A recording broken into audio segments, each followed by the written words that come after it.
Nobody has more respect for women than I do. Nobody. Hillary Clinton wants to abolish it, believe me. She wants to abolish our Second Amendment. I think they didn't deny it. I don't think anybody denied it. Other presidents did not call. They'd write letters, and some presidents didn't do anything. Many people have come out and said I'm right. You really do have to ask yourself, where does it stop? Hello and welcome to Fallacious Trump, the podcast where we use the insane ramblings of an unindicted co-conspirator to explain logical fallacies. I'm your host, Jim. And I'm your other host, Mark. A logical fallacy is an error in reasoning that results in bad or invalid arguments. And the logical fallacy we're looking at this week is the argument from popularity, also known as argumentum ad populum, appeal to the masses, and the bandwagon fallacy. So the argument from popularity basically says that if lots of people believe something, then it must be true. It's fairly easy to debunk because there are so many examples of things that lots of people believe that aren't true.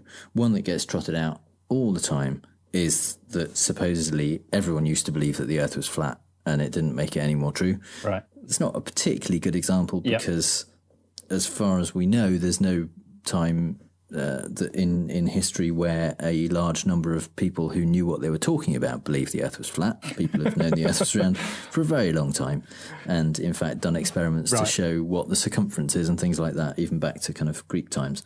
So that's a bad example. But this is ironically a very, very popular fallacy. It's very common. It is because it kind of feels intuitive. It kind of feels like with for example, Who Wants to Be a Millionaire? If you ask the audience what they think is the answer to the question, you expect that the wisdom of crowds might hold and lots of people all together will probably get the right answer. So it feels like there's some sense to it, but it's not reliable. You can't assume that just because lots of people think something, it's true. So to check out a Trump example for the argument from popularity, we actually turn to a very unusual ally for logical fallacies, which is Bill O'Reilly. Is there any validity to the criticism of you that you say things you can't back up factually? And as the president, if you say, for example, that there are 3 million illegal aliens who voted, and then you don't have the data to back it up, some people are going to say that's irresponsible for a president to say that. Is there any validity to that? Many people have come out and said I'm right. You know that. I know, but you got to have data to back that up. Let me just tell you. So you think you're going to be proven correct in that statement? Well, I think I already have. A lot of people have come out and said that I am correct. Yeah, but the data has to show that 3 million illegals voted. Forget that. Forget all of that. I love that when he says, just forget that. Forget that. Forget all of that. When Bill O'Reilly is questioning your logic, it's time to take a long, hard look at yourself. This is the man who claimed that because there's no way we can possibly understand the tides, God must exist. Anyway. Right, just because we can't understand it. Okay, yeah. God bless him. He consistently persisted with, well, hang on a minute, haven't you got to have the data to back that up? Yeah, so even Bill understands that you have to have data to back up a claim like that. Trump is saying that, in fact, when he says, do you think you'll be shown to be correct? Trump says he's already been shown to be correct because a lot of people have said he's right. Yeah, so that is not proof. All that is that there are other people who agree with him. It probably isn't even true that a lot of people have said he's right, but even if it was, it's just lots of people's opinion instead of one person's opinion, and that doesn't make it more likely to be true. And with something like this, there is an objective truth. There is something that you can check. You can do actual research and find out the number. And the people who've done the research and looked into it have said there's no evidence of 3 million illegal voters. But this is the kind of stuff where you need somebody to go and look at it rather than just say those numbers. But the key to Trump's argument there is not that they've looked into it or that they're going to look into it even, just that lots of people have said it's true. Therefore, he's been proven right when he said it. Yeah, and it would be less objectionable, less fallacious, even if would it still be a fallacy, even if the people that he says, well, many people have said that I'm right, and then he goes on to say, and those many people are the people who investigate electoral fraud. They are electoral fraud investigators, and many electoral fraud investigators have told me that I'm right. Would that add any more validity? Yeah, that would absolutely add more validity, because then you're basing the truth claim of the argument not necessarily on the quantity of them, but on their expertise. And if they have relevant expertise, then it is reasonable to listen to what they have to say. And in that case, if there are multiple people in a field who all do the same kind of work, the fact that there are many of them who believe the same thing is further evidence that that thing is probably true. It's not necessarily true, but like with the global warming debate, for example, 97% of climate scientists believe that global warming is happening and it's human-made. And that is good evidence that it's happening, and it's anthropogenic. It's evidence because these people are people who for their job are looking into this, are researching it, and they're basing their claim that it's true not just on the fact that they're a climate scientist, but on the work they're doing, on the research that they're looking at, and the data they're processing every day. So the fact that having done that work, they have come to this conclusion, doesn't mean you should just trust them blindly. But the fact that there's a scientific consensus on that, and on other things, on when like evolution, for example, or other things where scientists all working in a field who are experts with various levels of specific research in that area are coming to the same conclusion, independently usually of each other, that's good evidence that that is probably close to true, or on our best guess for now of how things actually work. It can also work the other way. You can claim that if lots of people don't believe in something, it must be false. Ah, right, yes. So we've got another example from Trump using that way round of doing it. This is at a town hall meeting in Rochester, New Hampshire, where he was asked about climate change and about whether he believed in it and what he was going to do about it, basically. And this is what he said. Who believes in global warming? Raise your hand. Wow. Not much, huh? Do you have your hand up? Little? No? No. Nobody? One person? Well, sir, that's... Well, it's a very interesting... You believe, right? You believe? We'll get in a moment to how he actually did that.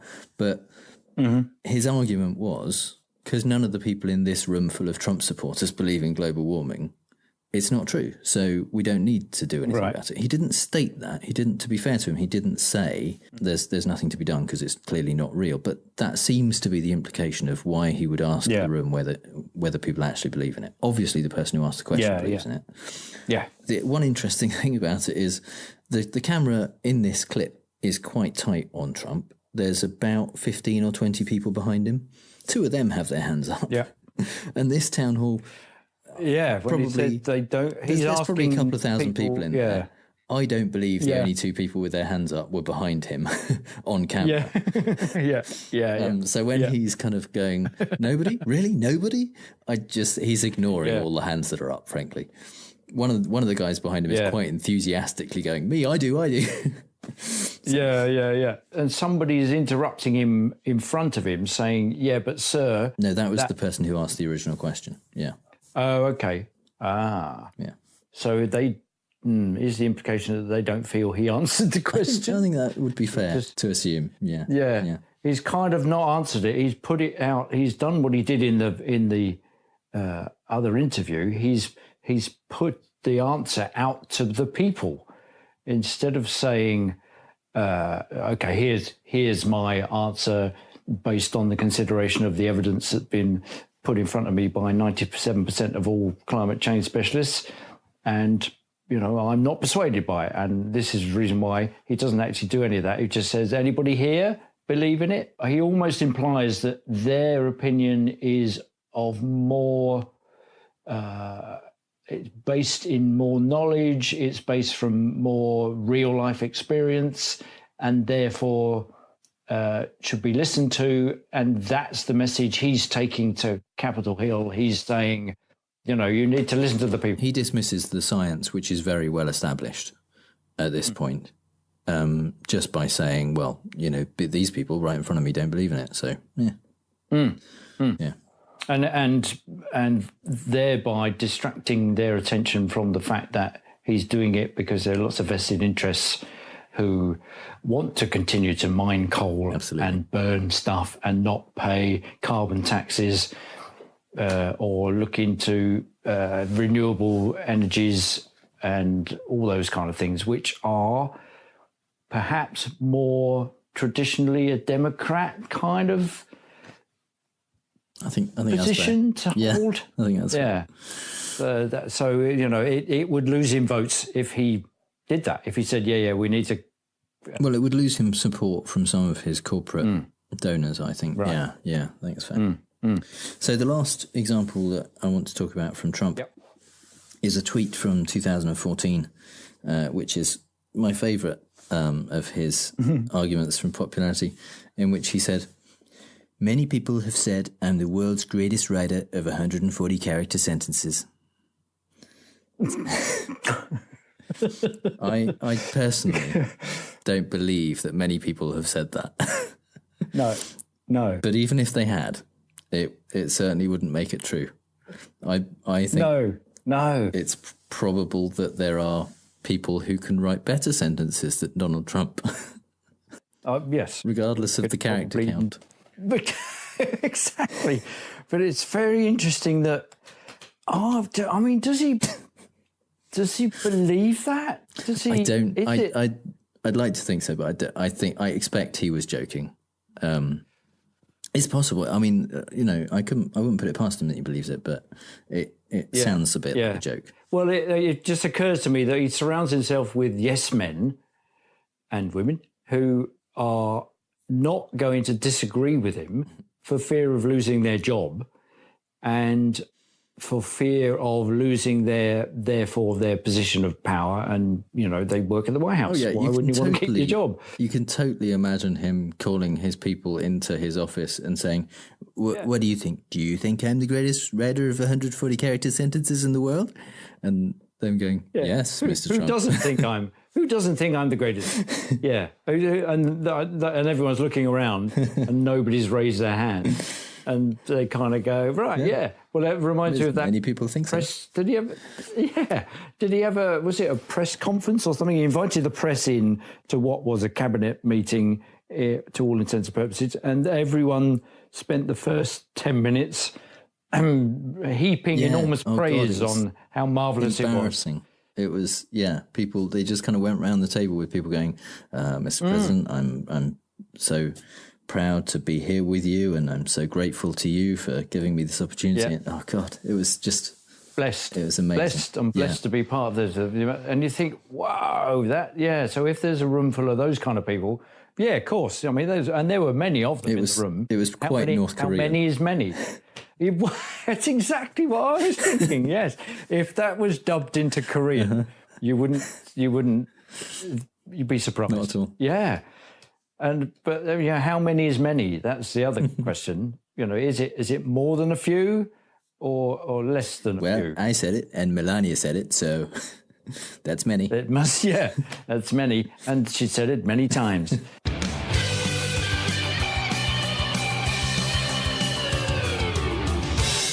And now is the time, I think, for Mark's British Politics Corner. So I've got some examples that kind of maybe stretching that the ad populum fallacy, but I would maintain they're coming from a position whereby, not dissimilar to Trump, the various British politicians attribute a position to the people in order to pursue their own ends, in order to justify things that they're saying. So the first example I'd like to play is this. So it's an interview with Michael Gove, who was the then Justice Secretary when he was interviewed in 2016. and he's being interviewed on Sky News. He's being interviewed by Faisal Islam. The leaders of the US, India, China, Australia, every single one of our allies, the Bank of England, the IFS, the IMF, the CBI, 5 former NATO Secretary Generals, the Chief Exec of the NHS, and most of the leaders of the trade unions in Britain all say that you, Boris and Nigel are wrong. Why should the public trust you over them? I'm not asking the public to trust me. I'm asking the public to trust themselves. So what's interesting about this one is, so Faisal is listing off all the people who are, he says that Boris, Nigel and you, Michael Gove. So Boris is Boris Johnson, who we've met before. Nigel is Nigel Farage, who we've talked about before. He was the leader of the UK Independence Party, whose entire raison d'etre was to get out of Europe and become independent of Europe. Which made it very amusing in the elections after Brexit was announced, where the UK Independence Party lost all their seats because they had no purpose anymore at all.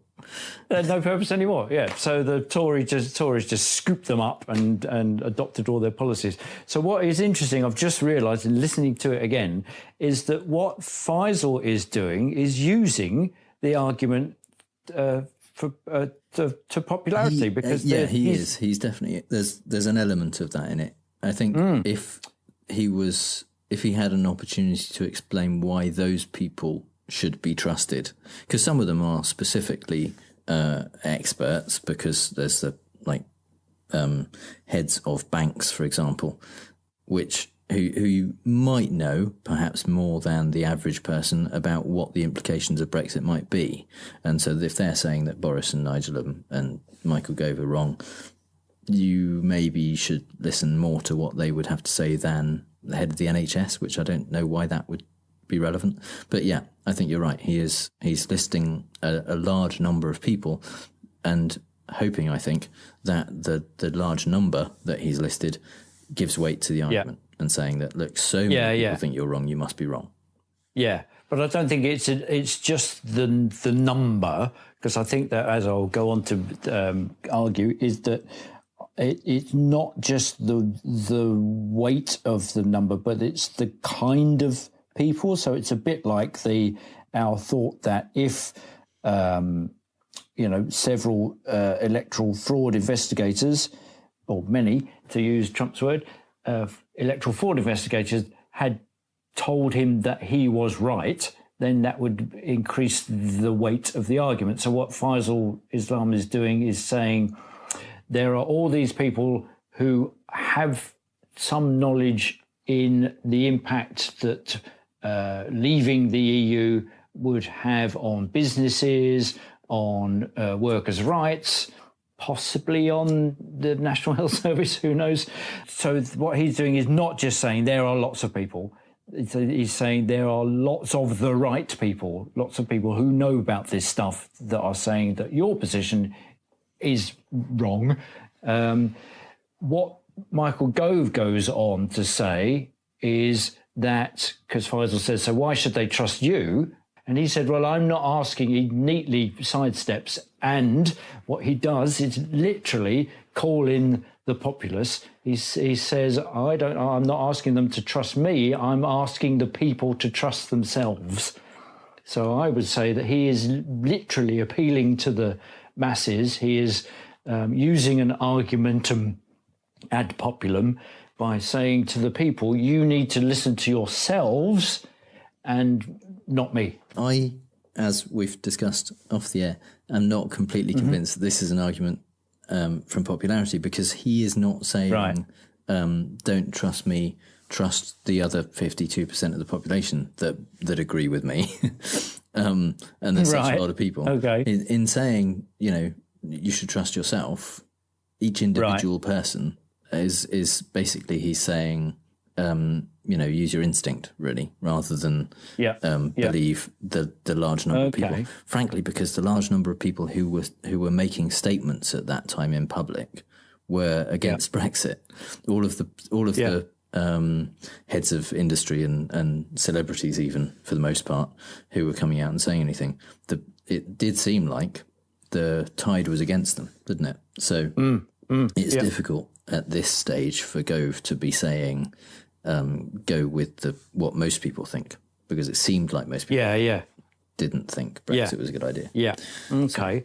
Well, let's play the second clip. The people who are arguing that we should get out are concerned to ensure that the working people of this country at last get a fair deal. I think the people in this country have had enough of experts with organisations from acronyms. The people of this country have had enough of experts. From organisations with acronyms saying that they know what is best and getting it consistently wrong. Because these people are the same ones who've got consistently wrong. This is proper Trump politics, isn't it? No, it's actually a faith in the Oxbridge Trump. So this is the famous speech which kind of came back to bite him when he said, I think the people have had enough of experts. So, see, I would argue that this is an argumentum ad populum, because he is, again, invoking the people. Instead of saying, I have had enough of experts, he's saying, I think the people have had enough of experts. So he's putting the populace, the population of the UK between him and his opinion in order to give weight to his position for his own ends and to hide the fact that he's got his own personal agenda, which is to leave the EU, where it was actually to become the next Prime Minister, but which he failed to do as well. So I would say that this is a similar thing to what Trump has done when he asks for the audience to raise their hands. He's kind of saying, he's scooping up their responses and saying, yeah, you see, we need to listen to you. Don't listen to me. I'm just a politician. What do I know? I am one of you. I am a member of the people. And people are there, and those in charge of these opinions about why we shouldn't leave the EU are not listening to you, the people. So I am representing your voice. I'm saying, I think the people have had enough of experts. So I think he is literally using the populace to bring weight to his argument. I think you're right. I think this is much closer, if anything, possibly is an argument from popularity, because I think what he's saying in a way is the people generally have had enough of experts, and he's kind of, what he's not saying is, don't you agree? Haven't you too had enough of experts? Because all of the other people think that they've listened enough to this kind of stupid politician phrase of from organisations with acronyms, like that is some kind of cohesive group. We've heard enough from the CBI and the NHS. Don't you agree? Basically, he's kind of trying to push people to go the same way as the rest of the people. So and instead of reaching for the evidence, he's just saying, well, I think just people are fed up with the experts. And he doesn't say, I'm fed up with the experts, because that would reveal that he doesn't have the evidence. And so he's doing is incredulous when he says that. Because it is a fundamentally stupid thing to say. What Gove is basically saying is, oh, we've heard enough from people who know what they're talking about. Yes, because isn't that the definition of an expert? That we don't want to listen to someone who people knows what they're talking about, who've looked into who are really this. good at what they do. What we want is just to go with people's gut feeling about whether we want brown people in our country. That's what it's really all about. I mean, it's a very skillful thing that he's done, which is to spot the populist moment and turn the conversation and twist the rhetoric to his own ends. I'm not sure he convinced anyone, though, with his argument. It was quick thinking, but I think everyone listening was like, what are you talking about? That's stupid. Well, you say that. Well, let's play the third clip. So this is about, I think he's invoking the populace again to justify some numbers that he hasn't got. I'm pointing out that the majority of people in this country are suffering as a result of our membership of the European Union. Their wages are lower. Yes, the majority of people. Their wages are lower. 33 million Access people to public services is restricted. What's your factual basis for that claim that 33 million people are suffering from EU membership? Well, we can complain about the other side's figures. What's your factual basis to say the majority of people in this country are suffering from EU membership? Well, I know myself from my own background. So there we go. So actually, I think I was wrong in saying that he convinced anybody, because I think Faisal is doing the convincing, because he's doing exactly what Trump was asked to do, which is come up with the factual stuff. So he comes up with this broad generalization, which is, I think the majority of the people in this country, the majority of people are with me, and I stand for the majority of people. And that's actually where it gets quite dangerous, because you were asking earlier on how many is many. And when you just use a weasel word like many, it's easy to say that, because you can say, even in a country of 300 million people, you can say, well, 1,000 people think the same way as I do. That's many people. That's a lot of people. If you say the majority, that's putting a number on it. That is saying more than half, 51% of the people in this country, or at least that number, think this. And then you need to back it up. At that point, someone can say, like Faisal says here, 33 million people, what's your evidence for that? And what actually happens is that later on in the interview, and we couldn't bear to play you the whole thing because it's just awful, but it is online. Go look up that Tired of Experts. Just type that into YouTube and it will come up. He does go on to switch the conversation with the interviewer and says, you see, you're on the side of the elitists and I'm on the side of the people. And that gets a round of applause. And so he is, throughout this thing, he's appealing to the people. Fallacy in the wild.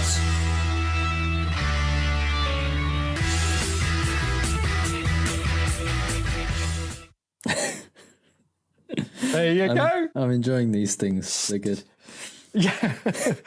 One of Steppenwolf's outtakes from the Rider soundtrack there. So, in the Fallacy in the Wild, we like to talk about the Fallacy of the Week from a non-political perspective usually.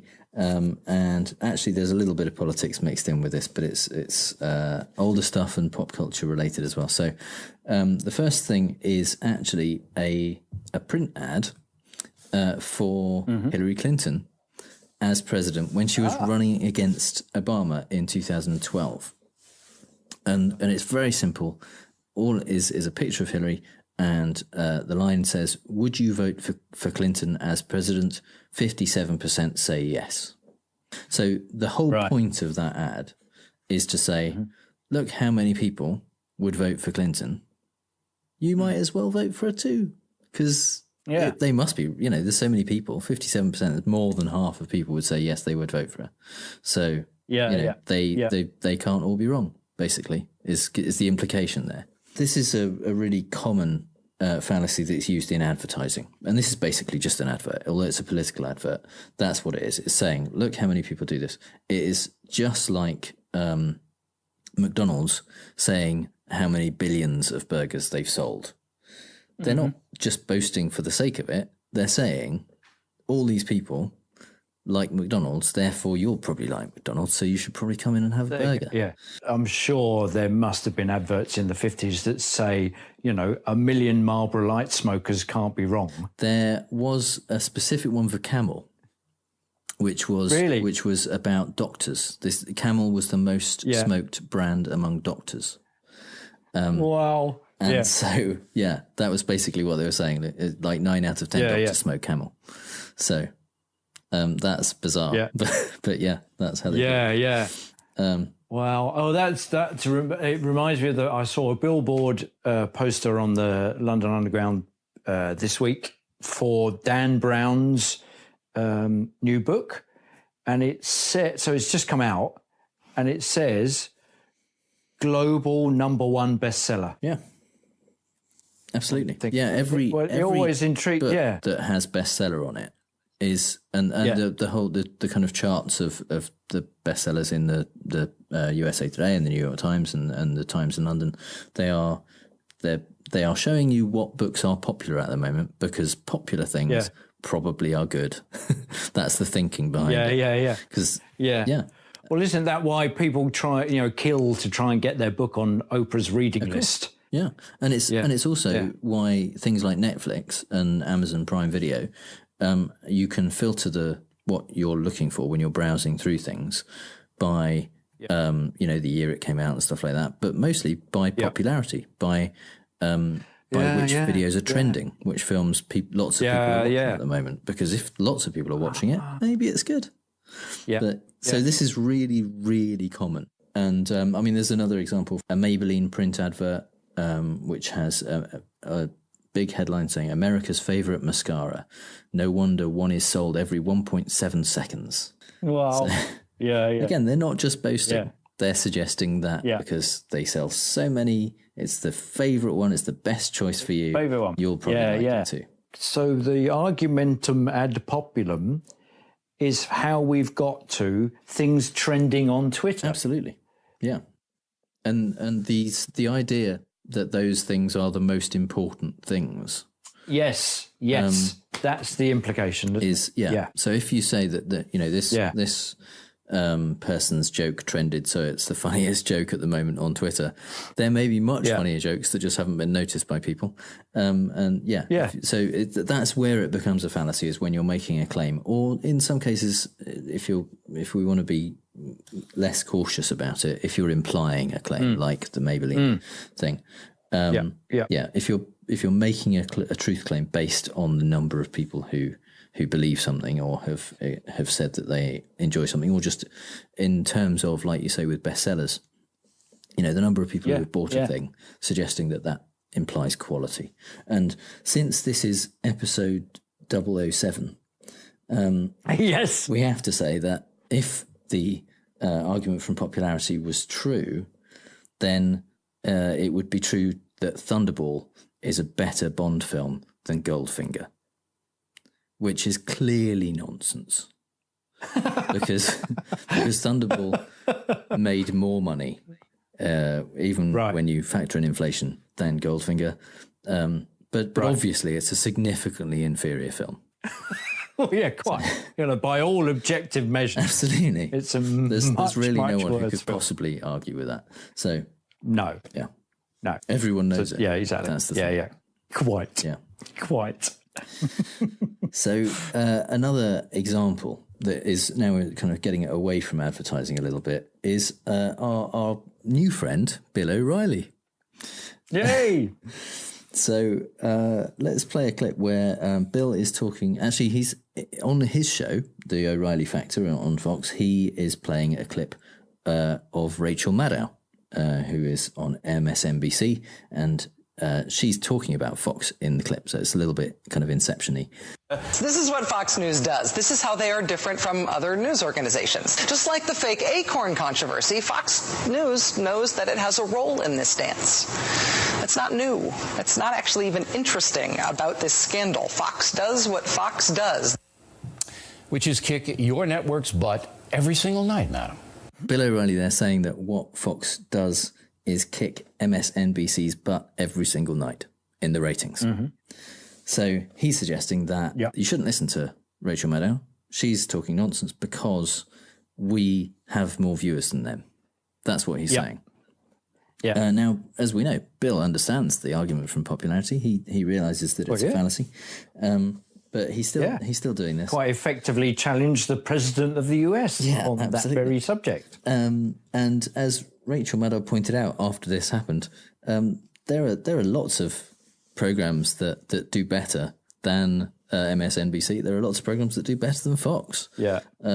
But that doesn't mean they are more accurate or better or inherently higher quality necessarily. It just means that more people watch them. Didn't she say that one of them was SpongeBob? Yes, absolutely.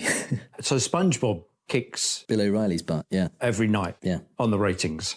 Right. So should be careful how you use that.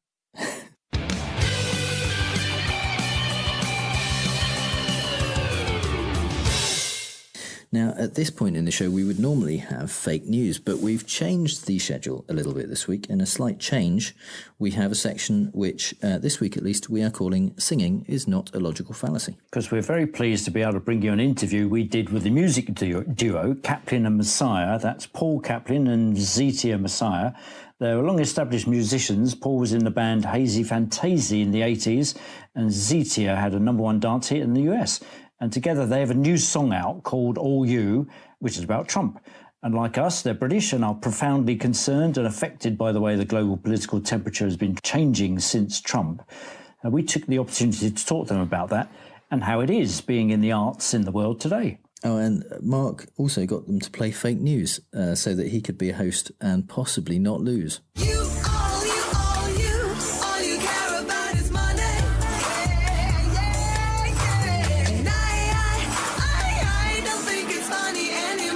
Hi, Mark. My name is Zetia. And my name is Paul. Welcome to Fallacious Trump. And we're very happy to be here. Thank you very much. We're very happy to have real artists on the show. I guess we are kind of doing similar things to draw attention to the inflated orange man baby. And we do it through analysing the logical failings in his arguments, statements, pronouncements, endless tweets. And I would maintain that you've done it through your song. So what motivated you to write a protest song? Songwriting's a funny thing. It's not a very conscious process. It's a kind of instinctive process, and you just wait for something to come to mind or to come out that seems to be interesting or seems to have some power to it, and you don't really get to pick that much what you write about. You write about what jumps to the front of your mind. Yeah. Most of the songs that I've written in the last few years, since Zetia and I have been together, we've been married for the last 2.5 years, and most of the songs that I've written during that time have been about love, because that's mostly what I've been feeling. Quite right too. I'm glad to hear that. But just towards the end of last year, I was feeling disgusted and revolted by what was going on in the States. Not just Donald J. Trump, but also the way the Republican Party was behaving en masse in a very, very self-serving, selfish, short-sighted way. And that song just popped out, really. It just sprung to mind and wrote itself. There's always been a history in art to react to major political events. The Futurists and the First World War, Giacometti and the Holocaust, and even more recently, Red Wedge and Rock Against Racism. Yeah, and the whole punk movement, I suppose, in the 70s was the same category. With your position in the music world, do you think you're seeing a change reflecting the times that we're in? I'm not seeing much of a one, actually, and I wish there was more. If you think back to the early 1970s, there were a lot of protest songs. In fact, it was a major musical genre of its own. That was what pop music was in those days, or what a big part of it was. It certainly isn't what it is now. There are protest songs being written, but most of them are not in the pop mainstream at all. Most pop music is highly commercial. It's mostly about sex, and which is fine. Yeah. Nothing wrong with being commercial or writing about sex, but it's a shame that commentary on what's going on doesn't seem to figure at all at the moment. Yeah, I recently saw the Skids and Billy Bragg, and both of them said that they were writing songs then, because they performed a lot of their back catalogue. They were writing songs then hoping to bring about change, and they were still angry that the change hadn't happened, and that they're still having to write songs now about the same issues. So do you think that it's possible to bring down the government one song at a time? I don't think a song has ever brought down a government, but I do think that songs and music in general, like all the arts, have a surprisingly large role to play in influencing public discourse. Where would communism be without the red flag? People need songs to sing. No one song has ever changed the world, but a lot of songs can change the way people think. And the media and the message is very powerful, and governments know that. And the first thing that virtually every dictator does on coming to power is start banning songs and movies and books. And they don't do it because they've got nothing better to do. They do it because they know how influential they can be. And the whole fake news thing that's going on at the moment, and the big protest recently by the news media in the States, led by the Boston Globe, kind of highlights that. People who think that way, let's say liberals, are alarmed that Trump is acting exactly like a dictator in demonising the press. Used to think you were funny. Rasshole, you're a rasshole, you know. All you My favourite bit in the song is the rasshole bit. So that whole... that's how shallow I am.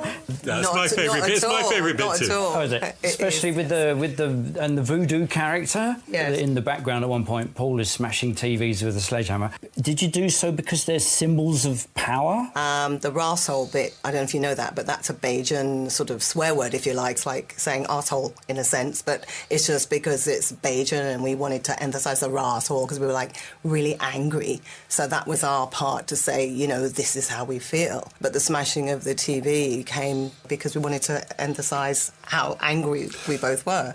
Exasperated, I think. Yeah, just tired of Trump continuing to be the most talked about man in the world. He doesn't deserve it, you know. But then we make a video of it. I used to laugh at all the things you did. The way you bragged about your money. Just like a little kid.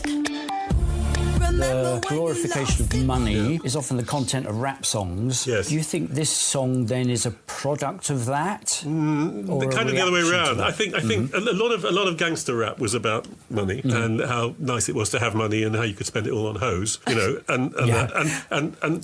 but that's kind of in the past now a bit. There isn't much gangster rap being made nowadays, and most of the rap that is being made is pretty sort of emotional and sensitive. If you listen to Drake, you know, it sounds like he's going to burst into tears at any minute. He's mostly talking about his more delicate feelings.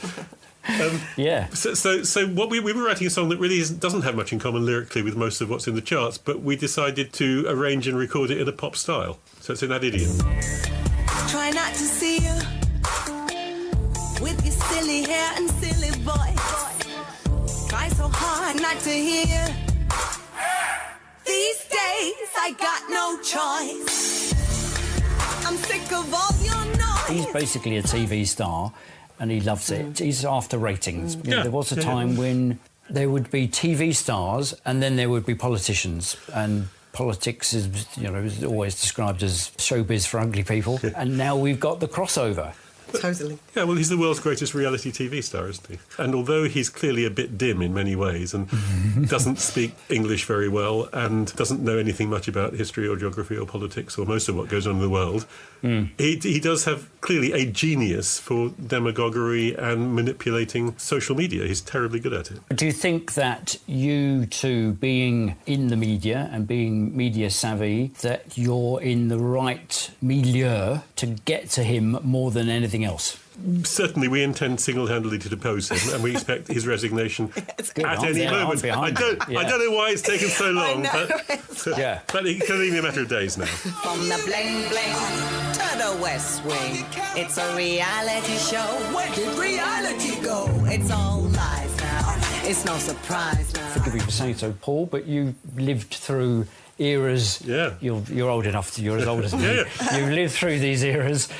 Was it ever thus? I think it's wrong to characterise the world as being dominated by right-wing opinion. I think that the thing that's scary and alarming about the way certainly the Western world is at the moment is this huge schism, the fact that it's split as never before in my recollection between what the Americans would call liberals and conservatives, who not only hate each other, but really, really don't understand each other. They observe the same world and they come to completely different conclusions about it. Yeah, and then they don't discuss it. They just... because of the echo chamber. Yeah, because the internet has enabled each one only to hear reinforcing opinions. And instead of reading the Washington Post and the BBC News, I should read Breitbart and watch Fox, because then I get a more balanced view. I haven't managed to bring myself to do it yet, but, you know, we all live inside our little echo chambers, don't we? And listen to the opinions we like to hear. Are you just singing into the same echo chamber? Well, we're not, because there have been an awful lot of plays of the video on YouTube and an awful lot, huge response on Facebook, and maybe 60 or 70% of it is strongly supportive, and 30 or 40% of it is venomous and filled with hate. And I guess what you can take heart from is that, you know, it's going across the divide, because you know you're not just getting people saying it's lovely, you're getting people that are going, no, we hate it. As an artist, you're transcending those two silos. That's the good thing about music and music video is you do get to cross that divide because there aren't sort of liberal musical radio stations and conservative radio stations. You know, so far music is at right angles to all of that, so you do get to talk to everyone.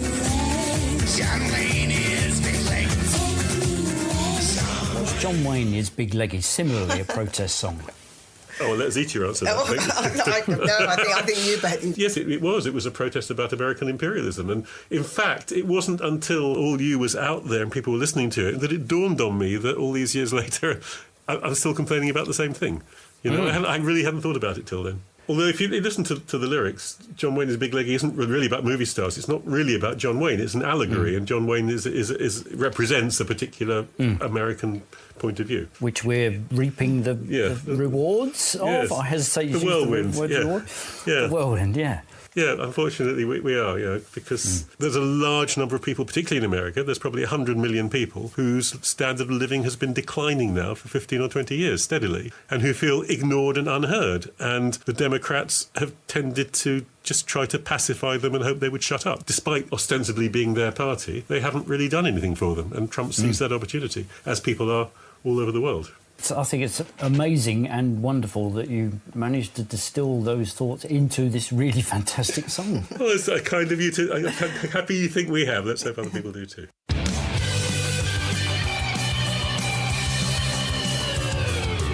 So we're gonna play fake news, folks. I love the game. It's a great game. I understand the game as well as anybody. Yes, it's time for fake news, the game where normally Jim reads out 3 Trump quotes, 2 of which are real and 1 he made up. And this week, our special guests, Paul and Zita, have to figure out which one is fake news. This time, being the quizmaster, at least I'll get a respite from my long losing streak. So, OK, you ready, you two? So these are all from Trump's press conference with Theresa May when he visited Britain. So, quote number 1 is about Boris Johnson. I think he thinks I'm doing a great job. I am doing a great job. That I can tell you, just in case you haven't noticed. But Boris Johnson, I think, would be a great Prime Minister. I think it's true. OK. Quote number 2. Don't be so hasty. Sorry, quote number 2 is about Theresa May. They asked me why we held hands. What can I say? I'm a gentleman. She appreciated that. We got on great. An incredible woman, beautiful woman inside and out. I have great respect for her and all women. OK. Or is it number 3, which is about Putin? If I had a relationship with Putin, I don't know him. I met him twice, maybe 3 times, 2.5 times. OK, so do you think it's 1, 2 or 3, which is the one that Jim made up? So you're fairly certain about number 1, aren't you? I think it's the second one that he made up. OK.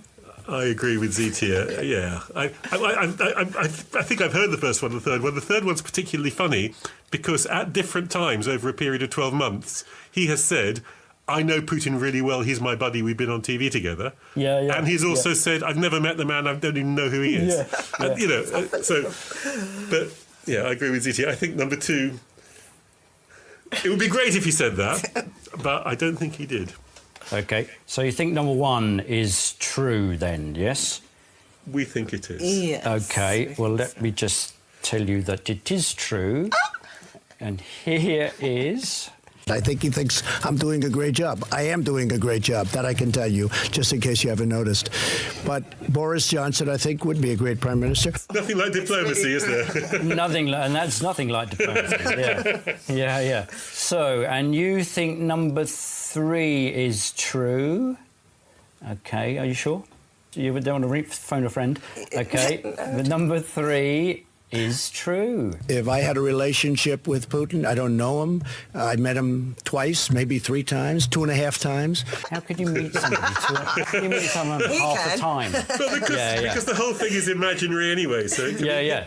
I have met him pi times. That's right. He's probably just averaging out. Having met him many times and not met him at all. He's just averaging out. Exactly. So you are right.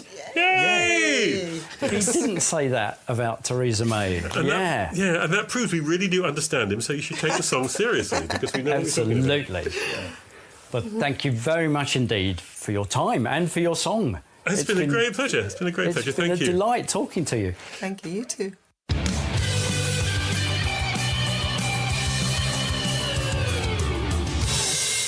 So, Mark, strictly speaking, even though you were the host, you still managed to lose fake news. So, yeah, I know. But it was I did get a nice insight into what you do. Yeah. Because I adapted the one that you wrote about Theresa May and added a few more little Trumpisms. I think that's what lost it for you, to be honest. I think, do you? Yeah. Well, you see, but I've realised with that piece of practical research, which actually brought gales of laughter, as you've heard. Yes. With that little bit of practice, I realised that if there are, I think I've said this before, if there are more sentences or more little bits of sentences, the less likely it's to be really Trump. But then, of course, you always find an example where he does that. Yeah. And I'm hoodwinked yet again. Well, so, I don't think I can technically take that as a win. Okay. So it's not 7-0, but maybe it's 6-1. That's very kind. Nil. Okay. Yeah. So, one for our guests. Should we have any other guests? We can see whether they win. We'll see. Yeah. So that's, yeah. Okay. And finally, some things we really don't have time to talk about. And in a fun twist, every single one of these stories happened on Tuesday, August 21st. Michael Cohen pled guilty to 8 counts, including tax and bank fraud and campaign finance violations, quote, in coordination with and at the direction of a candidate for federal office for the principal purpose of influencing the election.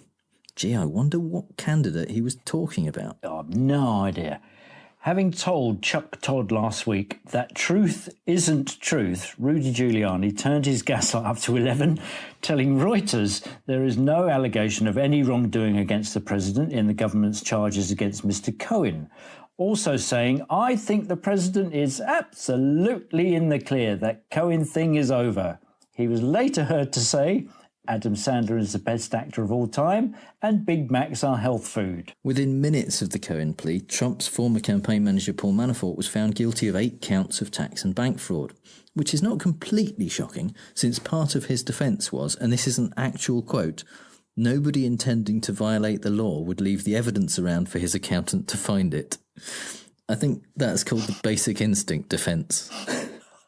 You're right. And although Cohen's plea deal didn't include cooperating with prosecutors, his lawyer, Lanny Davis, said, Mr. Cohen has knowledge on certain subjects that should be of interest to the special counsel and is more than happy to tell the special counsel all he knows.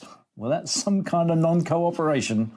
According to the UN's nuclear watchdog, there is no indication that North Korea has halted or dismantled any nuclear activities since Kim Jong-un met with Trump and specifically didn't agree to do that.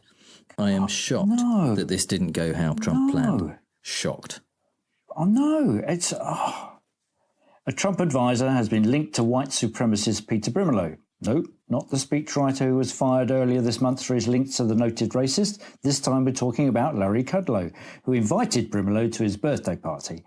Apparently he didn't want to, but his mum made him invite everyone in his class so that nobody felt left out. One of Trump's earliest supporters in Congress has been indicted on federal charges. No, not Chris Collins, who was charged with insider trading earlier this month. This time, we're talking about California Congressman Duncan Hunter, who, along with his wife Margaret, stands accused of using $250,000 of campaign funds for personal expenses. Hunter must have been taking lessons from Ben Carson, because in an interview with Fox News on Thursday, Hunter blamed the whole thing on his wife. That's such a bad idea. I mean, you're only going to be in jail for probably a few years, but you've got to be married to that person. Well, you don't have to be married to that person, but that's such a bad idea. Yeah. I don't think she probably will continue to be married. Could be. After that. Oh, my word. Yep. A new rule from the EPA called the Affordable Clean Energy Rule could cause up to 1,400 premature deaths per year due to relaxed emission standards. That's according to the EPA's own impact analysis. The rule replaces stricter Obama-era guidelines, which the EPA said would have prevented up to 3,600 annual premature deaths. So the government knows their policies will kill you, but they're fine with that. Because, fuck you, that's why.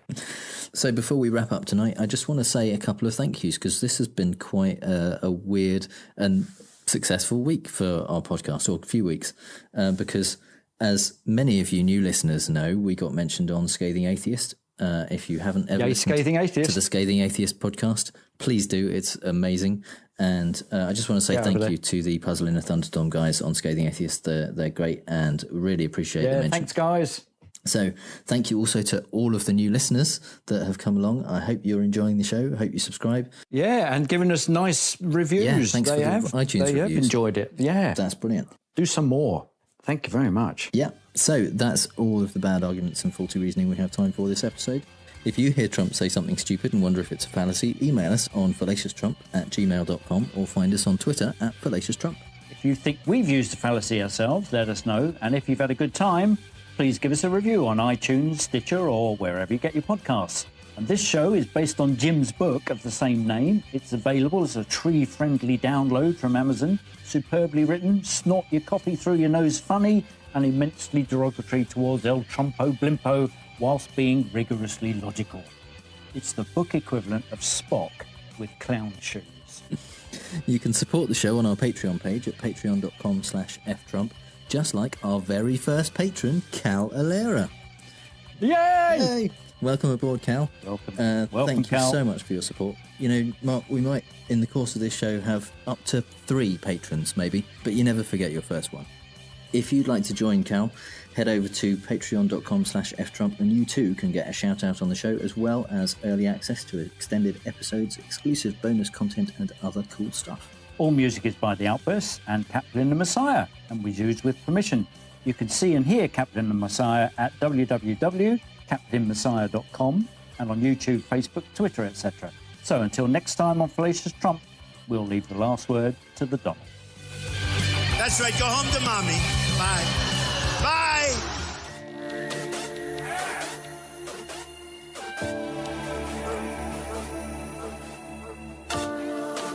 I'm much richer than anybody.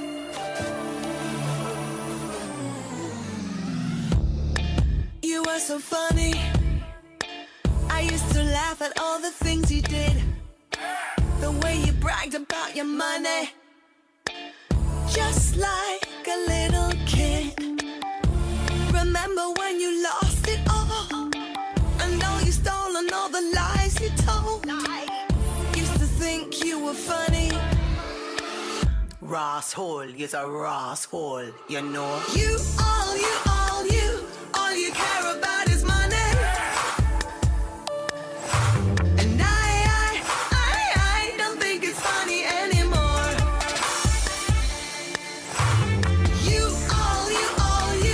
All you care about is money.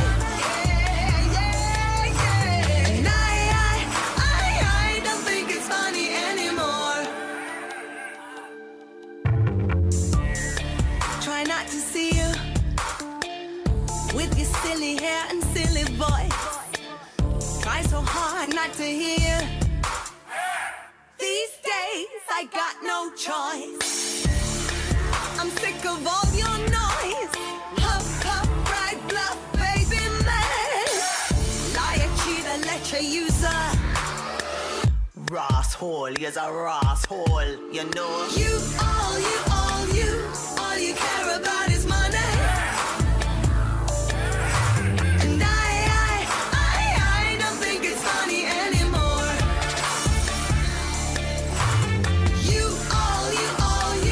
All you care about is money. Oh, yeah. And I don't think it's funny anymore. No. Yeah, it's all about you, like a pig in a zoo, like a hog on a yacht. What a lot you got, I don't know anymore. If I knew before, what are you for? Spinning your lines, what a joke. Gotta fake it till you make it, cause the whole thing's broke. From the bling bling to the West Wing, it's a reality show. Where did reality go? It's all lies now, it's no surprise now.